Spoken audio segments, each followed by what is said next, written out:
everyone, welcome to my Ever Messy Art Studio. My name is Keeks, and today we are going to do a spread featuring flowers and mice.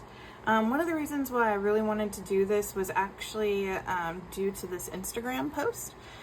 So it's called Loving Animals DG, and it had these awesome, really cute field mice, and they're locked in a flower.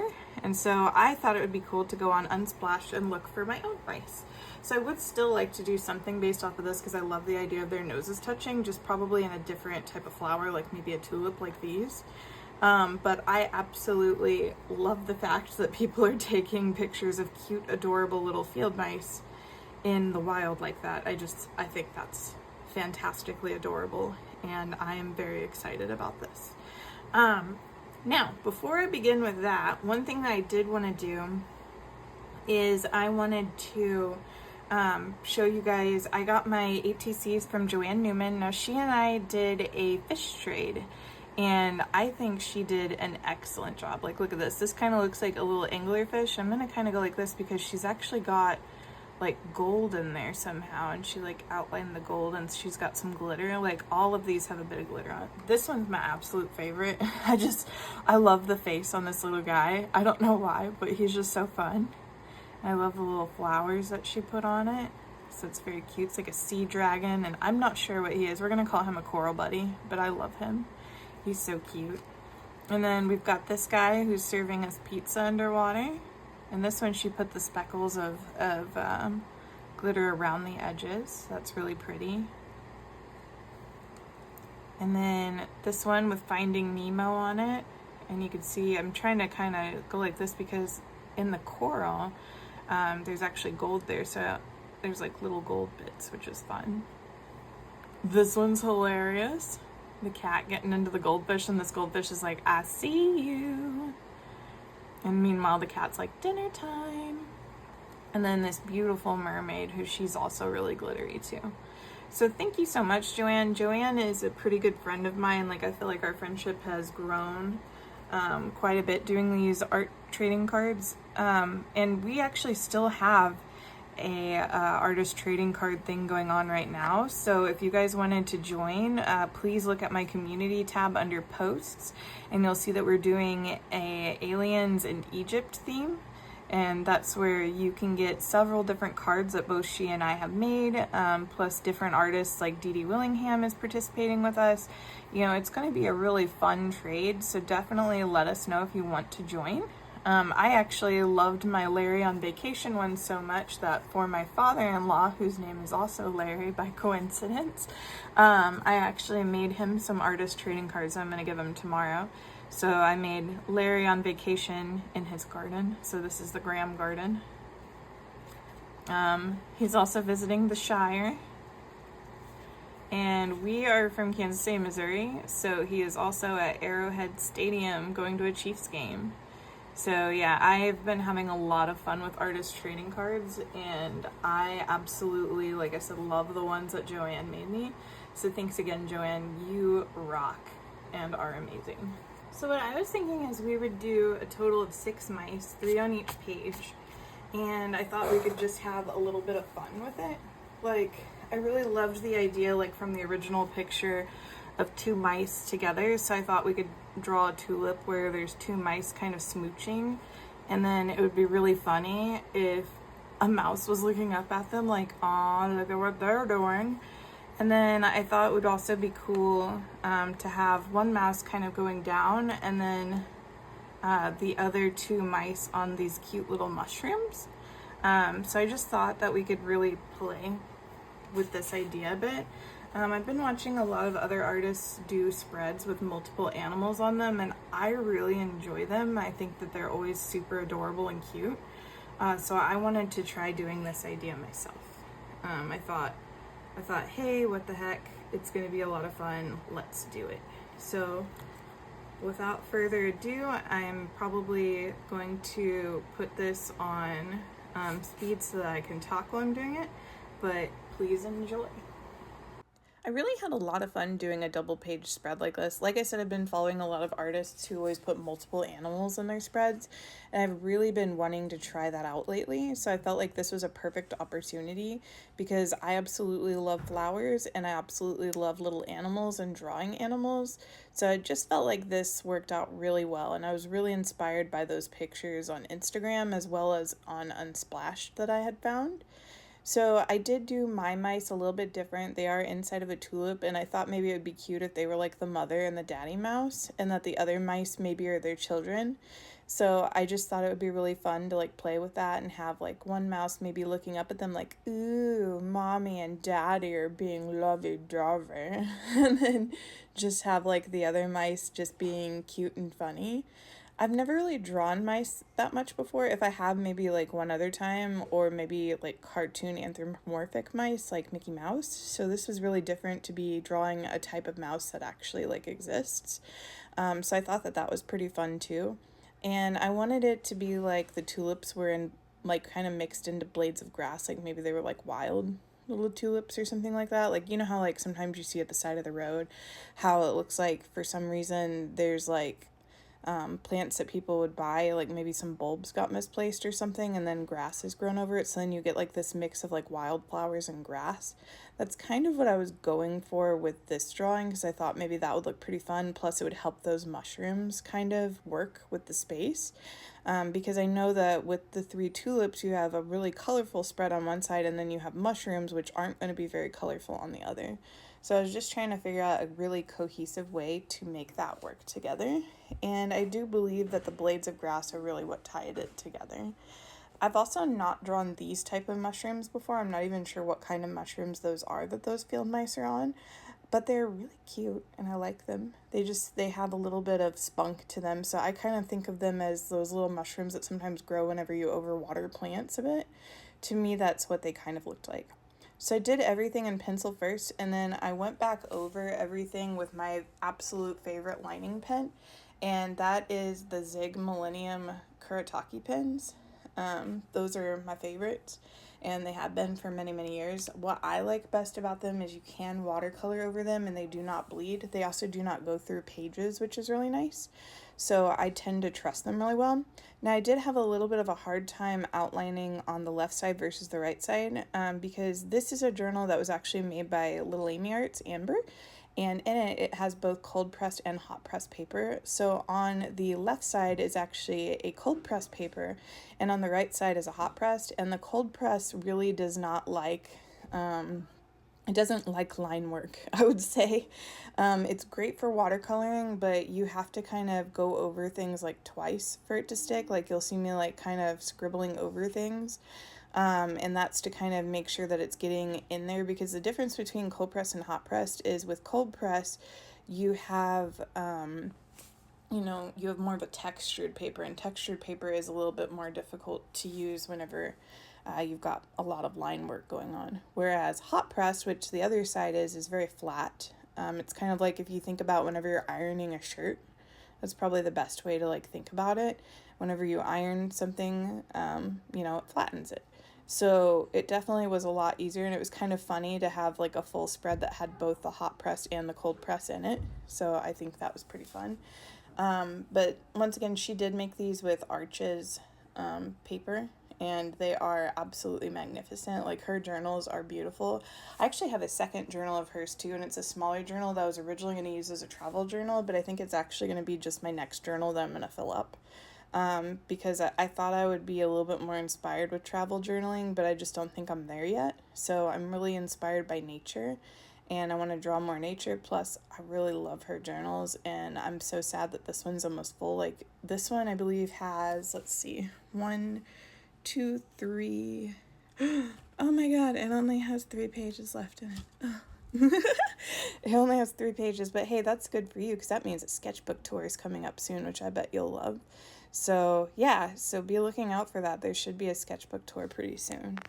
Something else that was kind of interesting about this piece is I feel like this piece is also inspiring me to do more like animals with flowers kind of thing. Like I know I saw another picture where it was like a squirrel like falling in love with a flower. It looked like the squirrel like leaned in and then closed its eyes and sniffed the daisy. That one I believe is a copyrighted image, but maybe I could do something like that with other animals. I think that would be really cute because I really enjoyed like mixing two things I absolutely love in here. The other thing that I know that I'm definitely going to be working on soon is I do have a book of mammals and a book of birds, as well as a reptile book. So I want to be working more on animals, but I want to also kind of mix that with other nature so it's not just the animal. So I feel like this spread kind of showed me, hey, yeah, you can do that. You should be able to do that. And I think the only way to get better is to try. So I'm definitely going to be practicing with animals a lot more and trying to tie those in with flowers and stuff because I think that will be a lot of fun. I also do have a couple of extra flower books that I've gotten recently. One of them is Flower Color Theory and the other one is the Flower Color Guide. Those were suggested by Little Amy Arts not too long ago, and she's been using them as references whenever she's been doing her flower spreads, and I've really enjoyed watching her do that. So I thought maybe it could help me too. All right, now that we've got the drawing completed, I thought we could use my Rosemary & Co., my little tin that I haven't used in a while. I haven't used this since before the move, so I thought I would use it again. I thought that could be fun, and I think I'm gonna start with like a light wash for the background and just kind of go from there. So just sit back, enjoy, and watch. So I think I forgot to mention it, but if you're curious about what kind of paints are in these, so what that little tin actually is like I said, it's my little Rosemary & Co. pocket palette. This one is the bigger one that they have. And what I like about it is it's small, and if I get the courage to do a plein air painting at some point, I want to take this one out with me. And the paints that I put in it are actually the Paul Rubens liquid watercolors. So I had actually picked my own colors that I wanted and then squirted them in the tins and then let them dry. And then I was able to make sort of my own palette with them, which is really cool because I feel really personalized with this one because it's colors that I really wanted. And it's different colors that I thought I would use the most, like in nature, because I like to do a lot of nature type paintings. And flowers and stuff like that, as well as I also am part of Katie Moody's Patreon, and I think that this palette works really well with what she teaches on her Patreon. So like whenever I'm looking at doing spreads that have to do with different landscapes and stuff like that, this is a really nice spread to be able to use with that.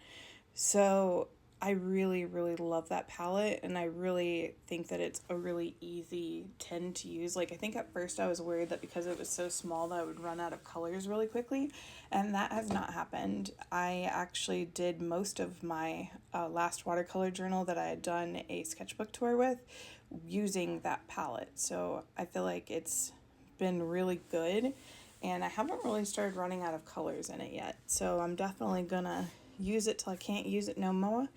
And I do actually have a which I've shown several times, I have like a swatch book, and in my swatch book I have actually put in it, hey, this is what's in my mini pocket palette. So I know the exact colors that I have used in there, and if I run out of a color I can just order that specific color, which is really nice. But I don't think I'm going to be running out of those paints anytime soon, especially not using them in a small tin like that. And one way, if you're finding that you are running out of your watercolors a lot, something that I will tell you works out really well is you can't really see but the edge of it, but I actually use like a little porcelain plate. The ones that I use are from Roygra, Roygra, and they work perfectly for if you pick up the pigment, put it on the plate, and then add your water to the plate and then mix it together. That's what I like to use, and that's a great way to make your paints last longer, I have found. Otherwise, if you're just taking directly from the tin, there's two problems that can cause. One is you are going to run out of your paint a lot quicker. You're going to go to the bottom of that tin a lot quicker than you probably want to. And the second problem you're probably going to run into is you're going to have a really hard time like watering it down enough for if you want to do light washes. Like in this one, I did really light washes of each color before I did a second pass over everything. Like on the grass, for example, I used a kind of olivey green. Let's see, that green is, well, it is called olive green, and it's part of the Paul Rubens set. And then over top of that, eventually I go back over it again with the Hooker Green Deep. So, you can use multiple layers, but if you're going too thick, you can't go back from that. So you always want to start light, and then if you want to darken it, just add a second layer to it. I decided to do different colors of tulips than what were in my reference pictures because I really wanted to put in some a nice diversification of colors because I knew that my mushrooms were going to be kind of that brown color. So I decided that I was going to have a red tulip, a yellow tulip, and kind of a purpley tulip. I'd say that's probably more of a magenta in a way. And then that's whenever I had my mushrooms that were kind of brown. So that way on the bottoms you have the yellow and those light browns, and then at the top you have more of your reddish colors. So I felt like that worked out really super well because it made the colors more even, I think. And I'm also glad that I didn't stick with just that olive green in the grass. I'm glad that I eventually went over it because right here looking at it, all the colors are sort of melting together. So there's not enough to make it pop yet. So once again, that's why I went light, because I wasn't sure that those were the colors I was going to completely stick with. So I think that worked out pretty well. Something else that was kind of different about these, I said aw because my mice are cute, sorry. I've never done field mice before, so field mice are kind of a light brown color, so I had to kind of try to figure out how to make all these colors pop without taking away from these lovely kind of brownish tan creatures. So for my mice, I ended up using raw sienna in my Paul Rubens liquid watercolors. And then you'll see later on I actually end up going over it with not only neocolors but also with Posca to make them look furry. But I absolutely love how I did an underpainting of olive here and then did that Hooker's deep green. I feel like that really warmed up that green and made it look more natural. So I'm really happy with how that took to the color, because I just feel like they looked more natural instead of just going with just that deep green, because I feel like it almost would have been too green, if that makes sense. Like you needed the warmth to it. So I've been kind of playing around with the ideas of underpaintings, and I do want to do a lot more practice with that because I always see a lot of artists doing it, and that really, it interests me how they're able to almost set a tone with their painting because they're doing an underpainting. So I would say I was inspired by doing that. There is another YouTuber, her name is Gel Arts, Jelarts, and she does a lot of underpainting with the animals that she paints and stuff like that, and with the different plants and stuff she does. So I would say she really inspired me on the underpainting part. But I'm still a noob at it, like I'm still a very beginner. So I'm really just experimenting and still trying to find my style. But I definitely really enjoyed learning from her. The other thing I did was a second pass over the flowers, and the idea was to kind of get the idea that there was a separation between the inside of the flower petals and the outside of the flower petals. That way it just kind of added a little bit more dimension to it, and I think that worked out really well too, and it gave it a really cute look. So after I was done with that, I went ahead and got out my Caran d'Ache Neocolor 2s. Now with these, you can use water over them. They are water soluble, but I kind of wanted that rough look. So I ended up just using them as shading on here and just to kind of give it like a little extra pop of color. And I also wanted to try to use them to give some texture to my mice, because I wasn't really quite sure how I was going to make them look furry, because anytime I look at pictures of these guys, they just look super fuzzy and cute. So I went ahead and used 3 different types of neocolors on those. I used 2 different browns and then a white. And then I went over it with black Posca and then brown Posca first, then black Posca, and then white Posca. And so that combination of all 6 of those different colors really made these mice stand out, I feel like. And it gave them that furry look that I was looking for. Now, One thing I want to practice with, I would say, is as I was giving those textures, I feel like some of their whiskers kind of disappeared. Like, unless you squint, you couldn't really see their whiskers anymore, which kind of made me sad, because on the what I call the daddy mouse, which is the mouse that is the farthest to the left, he has like a torn up ear, and I purposely made his whiskers a little zigzaggy, like a little like he had been through some crap.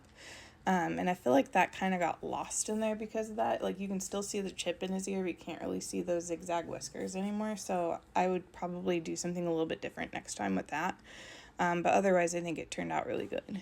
And then afterwards, I decided to just write a bunch of stuff, like thoughts about visiting the garden with my family and about how we're like the flowers constantly blooming all the time. And then I just wrote a bunch of really sweet messages to my family and used any of that open space to do it. Something I've been really enjoying lately is using my artwork as journal pages, and I feel like it's really a relaxing thing to do, and it really just adds to the art. Eventually, I would like to maybe put some of these on canvas at some point, like put something that's inspired by what's on my journal pages, and I think I would like to do this on the background of those as well. Just because I feel like whenever you put something with words to it, like I feel like it gives it a lot more meaning and it really adds to the piece.